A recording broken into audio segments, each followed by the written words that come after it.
Bismillahirrahmanirrahim. Assalamualaikum warahmatullahi wabarakatuh. Kami dari kelompok 3 akan mempresentasikan mengenai metabolisme asam lemak pada beruang.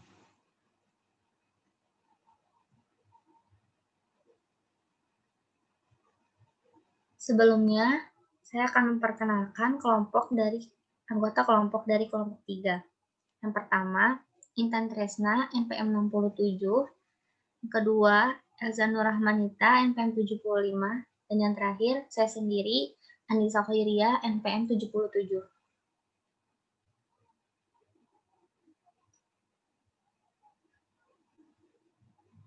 Beruang menggunakan lemak sebagai sumber bahan bakar untuk memenuhi kebutuhan energinya selama hibernasi.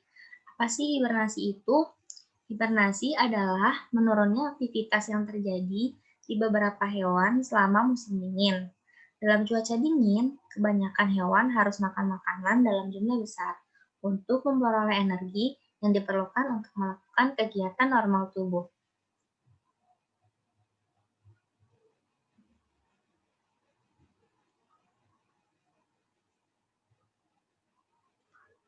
Beruang hitam dan coklat mirip dengan banyak mamalia yang menjalani hibernasi selama musim dingin sebagai sarana untuk melindungi dari periode kekurangan makanan. Sedangkan hibernator sejati seperti landak atau tupai tanah cenderung merupakan mamalia kecil yang beratnya kurang dari 7 hingga 8 kg yang menurunkan laju metabolisme mereka hingga lebih dari 90% metabolisme basal pada suhu tubuh mendekati 0 derajat Celcius. Beruang hanya mengalami penurunan hibernasi, hipotermia, atau dormansi, mengurangi metabolisme hanya 20 hingga 50% dan mudah timbul jika terbangun. Cara bertahan hidup beruang saat hibernasi terdapat 4 cara, yaitu yang pertama, menjadi hyperphagic. Beruang menjadi hyperphagic selama musim gugur untuk membangun cadangan lemak mereka atau asupan kalori mereka meningkat secara signifikan menjadi 15 hingga 20 ribu kilokalori per hari, yang sama dengan lebih dari 2 kali lipat asupan musim panas mereka. Yang kedua, menjadi hyperinsulinemic. Menjadi hyperinsulinemic dan mengembangkan karakteristik resistensi insulin. Yang ketiga, kembali ke sarangnya. Selama waktu ini, mereka tidak aktif secara fisik dan tidak tidur dengan suhu tubuh yang sedikit tertekan, yaitu pada suhu 30 hingga 35 derajat Celcius. Beruang mempertahankan suhu tubuh ini dengan menjalani menggigil otot secara berkala, dan tampaknya tidak menggunakan termogenesis dan shivering yang dimediasi lemak coklat. Sebagai bagian dari penurunan laju metabolisme, mereka menjadi bradikardik dengan denyut jantung 8 hingga 10 bpm dibandingkan dengan tingkat 40 bpm saat masih aktif. Tingkat metabolisme basal mereka menurun hingga 40% dan konsumsi oksigen mereka setara 50% dari normal. Yang terakhir, tidak makan dan tidak minum. Kelangsungan hidup mereka periode ini disediakan hampir seluruhnya dari simpanan lemak mereka, yang dimetabolisme menjadi air untuk menjaga hewan tetap terhidrasi.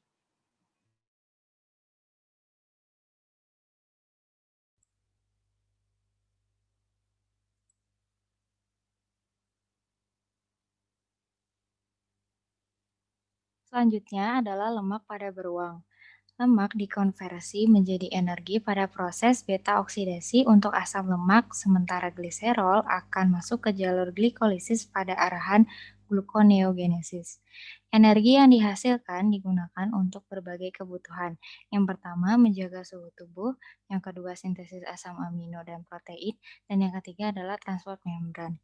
Berikut adalah gambar struktur asam lemak dari beruang yang tersusun dari satu gliserol dan 3 rantai asam lemak.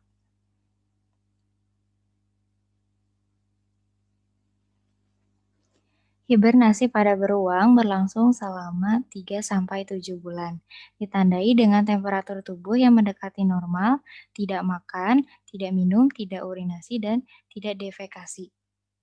Selama hibernasi terjadi kehilangan massa tubuh sebab asam amino memasuki jalan sintesis protein pada saat laju produksi menurun, kemudian memasuki siklus urea. Urea yang dibentuk dihidrolisasi dan nitrogen dilepaskan berkombinasi dengan gliserol membentuk asam amino, di mana asam amino akan kembali masuk jalan sintesis protein.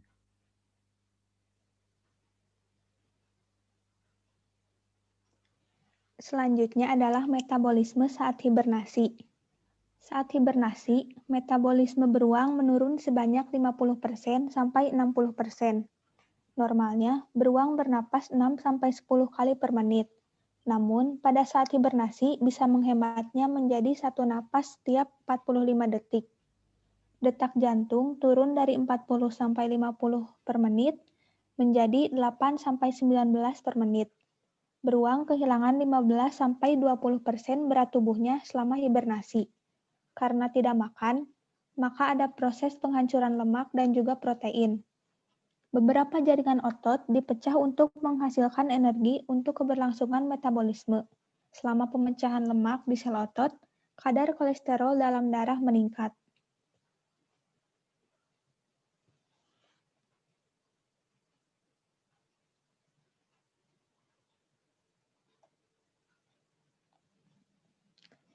Selanjutnya yaitu jaringan adiposa.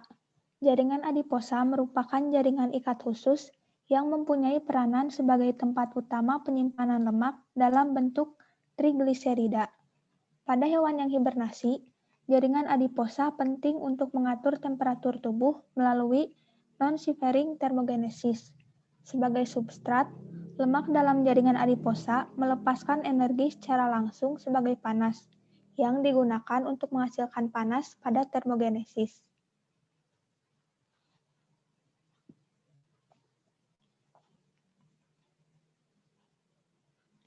Kemudian, yaitu fungsi fisiologis jaringan adiposa penting selama 4 fase hibernasi. Yang pertama, penggemukan sebelum hibernasi. Pada prehibernasi, energi disimpan dalam tubuh terutama dalam bentuk lemak. Selama fase penggemukan, banyak penumpukan jaringan adiposa coklat. Di alam, fase prehibernasi seiring dengan penurunan temperatur lingkungan. Selanjutnya, memasuki tahap hibernasi, dipastikan produksi panas terhenti, termasuk jaringan adiposa coklat. Temperatur tubuh menurun sampai mencapai titik 5 derajat Celcius yang menyebabkan tidak aktifnya jaringan adiposa coklat menghasilkan panas. Tidak aktifnya jaringan adiposa coklat tidak menjadi masalah dalam pengaturan diri hibernator. Kemudian, selama proses hibernasi berlangsung, jaringan adiposa tidak aktif.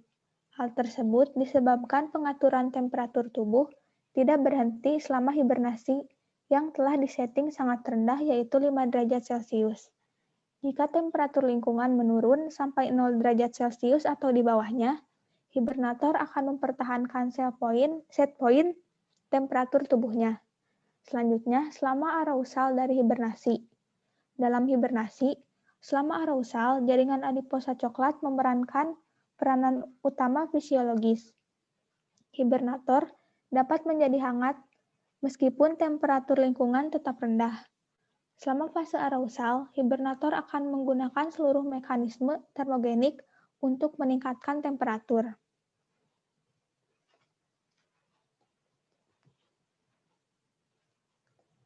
Selanjutnya yaitu beta oksidasi asam lemak. Koenzim A butuh bantuan FAD untuk terjadinya proses dehidrogenase. Nantinya FAD akan tereduksi menjadi FADH2. Setelah dehidrogenase, akan terbentuk ikatan rangkap. Selanjutnya terjadi hidratasi, di mana akan terjadi penempelan OH.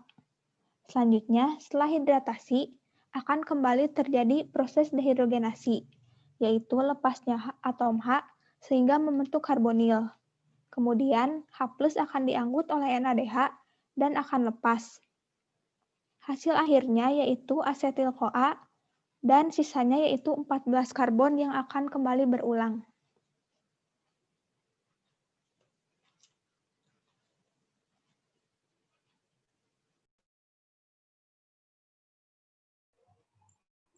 Selanjutnya, sikup asam sitrat. Asetil-CoA dari oksidasi pirufat menambahkan gugus asetil 2 karbonnya menjadi oksaloasetat yang menghasilkan sitrat. Sitrat kemudian diubah menjadi isomernya, yaitu isositrat dengan menghilangkan satu molekul air dan menambahkan molekul air lainnya. Isositrat kemudian teroksidasi mereduksi NAD+ menjadi NADH. Kemudian senyawa yang dihasilkan kehilangan molekul karbon dioksida. Karbon dioksida lain hilang dan senyawa yang dihasilkan teroksidasi. Reduksi NAD+ menjadi NADH. Molekul yang tersisa kemudian terikat pada koenzim A melalui ikatan yang tidak stabil. CoA ditampilkan oleh gugus fosfat yang ditransfer ke GDP membentuk GTP. Dua hidrogen ditransfer ke FAD membentuk FADH2 dan mengoksidasi suksinat. Penambahan molekul air mengatur ulang ikatan di substrat.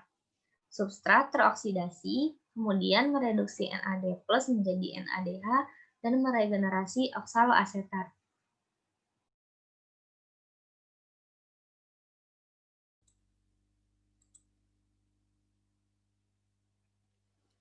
Proses selanjutnya adalah fosforilasi oksidatif.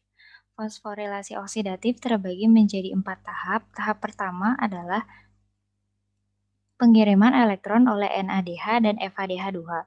Keduanya adalah molekul pembawa elektron hasil oksidasi proses glikolisis maupun siklus Krebs. Pada rantai transport elektron, keduanya menyumbangkan elektron ke mekanisme rantai transport elektron dan akan diubah kembali menjadi NADH+ dan FADH yang bisa digunakan kembali pada proses oksidasi berikutnya. Tahap kedua adalah transfer elektron dan pompa elektron. Elektron yang disumbangkan satu kompleks protein ke kompleks protein lainnya di membran dalam mitokondria. Sambil bergerak, elektron ini akan melepaskan energi. Energi yang dilepaskan digunakan untuk memompa proton atau ion hidrogen plus dari matriks ke ruang intermembran mitokondria. Proses ini menciptakan gradien elektrokimia. Tahap ketiga adalah pembelahan oksigen membentuk air. Setelah melewati berbagai protein, pada akhirnya elektron yang dipindahkan mengalami penurunan tingkat energi. Di tahap akhir, elektron ini kemudian dipindahkan ke akseptor elektron terakhir yaitu berupa molekul oksigen. Setelah menerima elektron, molekul oksigen akan terpecah menjadi dua dan masing-masing akan menghasilkan molekul air. Tahap terakhir adalah sintesis ATP. Proses sebelumnya menciptakan gradien elektrokimia antara matriks dengan ruang intermembran. H+ ini kemudian akan dialirkan kembali ke matriks dan proses pengaliran ini kemudian dimanfaatkan untuk mensintesis molekul ATP.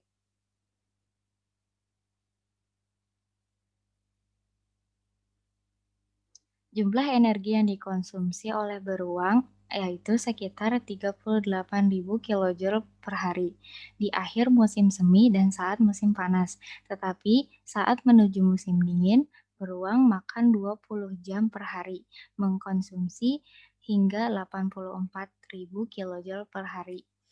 Banyak triasilgliserol dibentuk dari konsumsi karbohidrat saat masa penggemukan. Sekian presentasi dari kelompok 3. Terima kasih. Wassalamualaikum warahmatullahi wabarakatuh.